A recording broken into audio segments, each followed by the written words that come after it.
नमस्कार दोस्तों।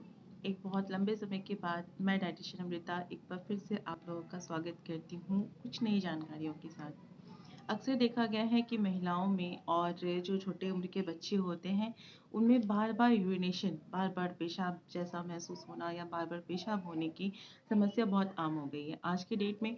और ये चूँकि हम जानते हैं कि ज़्यादातर डायबिटीज़ के केस में ऐसा होता है, मगर ज़रूरी नहीं है कि अगर आपको बार-बार ये प्रॉब्लम आ रहे हैं तो इसका मतलब आपको डायबिटीज़ है, यानी मधुमेह है। कई बार ये यूरिन इन्फेक्शन की वजह से भी होता है, जैसे अगर आपने कभी कॉमन टॉयलेट यूज़ किया या फिर आपने कम पानी का इस्तेमाल किया, आप दिन भर में जितनी बार आपको यूरिनेशन के लिए जाना था उतनी बार आप नहीं गए, आपको यूरिन लग रहा है और इसके बाद भी आपके पास साधन नहीं है या फिर आप किसी काम में बिज़ी हैं, जिसकी वजह से आप जा नहीं पा रहे टाइम पर, तो उसकी वजह से कई बार यूरिनरी ट्रैक्ट में इन्फेक्शन होते हैं। और इसके बाद जब हम घर पहुँचते हैं, जब हम आराम से होते हैं, तो हमें बार-बार पेशाब जाने की या यूरिनेशन फ़ील होता रहता है। तो ये एक कॉमन प्रॉब्लम है और इसका बहुत ही आसान सा सॉल्यूशन है, जो हम अपने डाइट के थ्रू कर सकते हैं, बहुत ईज़िली कर सकते हैं।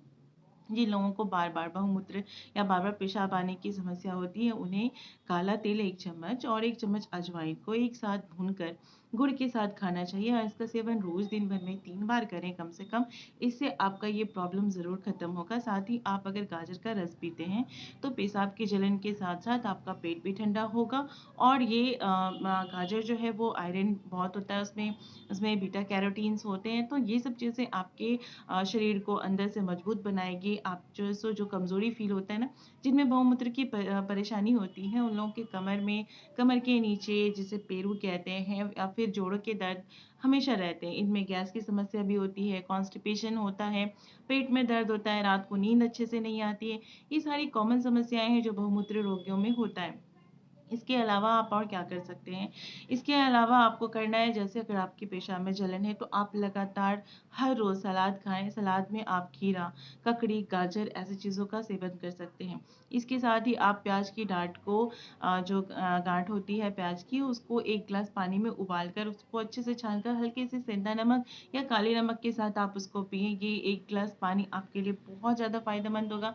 इसके साथ ही आप 6-7 आँवला को एक साथ उबाल कर उसके कस निकाल कर, यानी कि उसका जूस निकाल कर उसको भी आप काले नमक के साथ इस्तेमाल करें, ये आपके लिए बहुत फ़ायदेमंद होगा। तो ये छोटी-छोटी जानकारियों के साथ मैं फिर से आपके साथ आऊँगी, तब तक के लिए नमस्कार।